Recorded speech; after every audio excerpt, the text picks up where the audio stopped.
The Singing Submarine.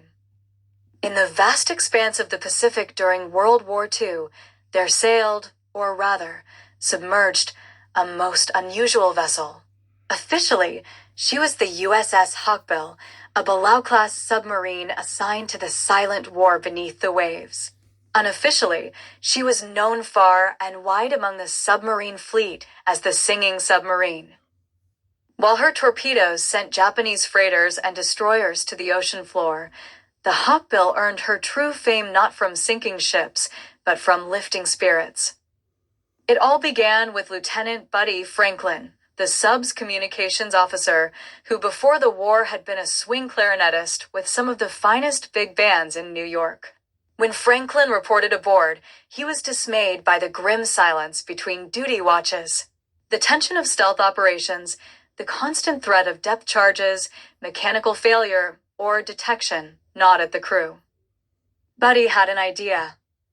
He scrounged an old saxophone from a Navy depot in Brisbane, convinced the XO to let him ship a battered trumpet aboard, and persuaded the ship's cook, Jimmy Skins O'Reilly, to drag his snare drum from home. By the time the Hawkbill left on her third patrol, she boasted a full-on swing combo. But it wasn't just instruments they had. Chief Petty Officer Hank Morrison, the grizzled torpedo chief, turned out to have a velvety baritone voice. Franklin, over one long night at periscope depth, taught Morrison the repertoire of Glenn Miller, In the Mood, Moonlight Serenade, Tuxedo Junction.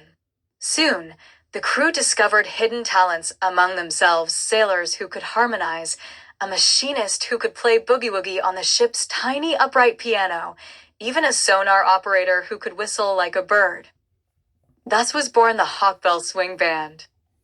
One fateful night near the Philippines, after a successful torpedo strike, the Hawkbill dove deep to escape a furious Japanese destroyer group. Aboard the lead destroyer, Vice Admiral Tetsuya Nakamura hunched over the sonar station, listening intently.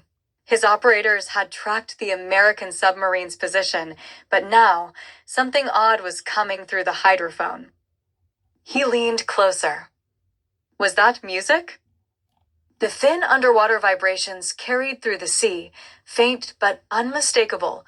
Glenn Miller's In the Mood, the bouncing swing rhythm somehow drifting up from the deep. Nakamura's eyes widened. Bacana, impossible, he muttered. He cursed softly, waving his officers aside. He straightened, then barked, "Call off the attack." His bewildered staff gaped at him. Nakamura gave a rare wry grin. "They are the best swing band I've heard in years." By war's end, the Hawkbill was among the most decorated submarines in the fleet, not just for her kills, but for her spirit. In an era of grim, grinding war, she brought swing music and song to the deep ocean, reminding every man aboard what they were fighting to return to. And when peace finally came and the Hawkbill steamed home, the band played them into port, with Glenn Miller's Pennsylvania 6 to 5,000 blaring over the deck speakers, sailors dancing on the conning tower, and a crowd of families on shore clapping in time. The Singing Submarine had come home.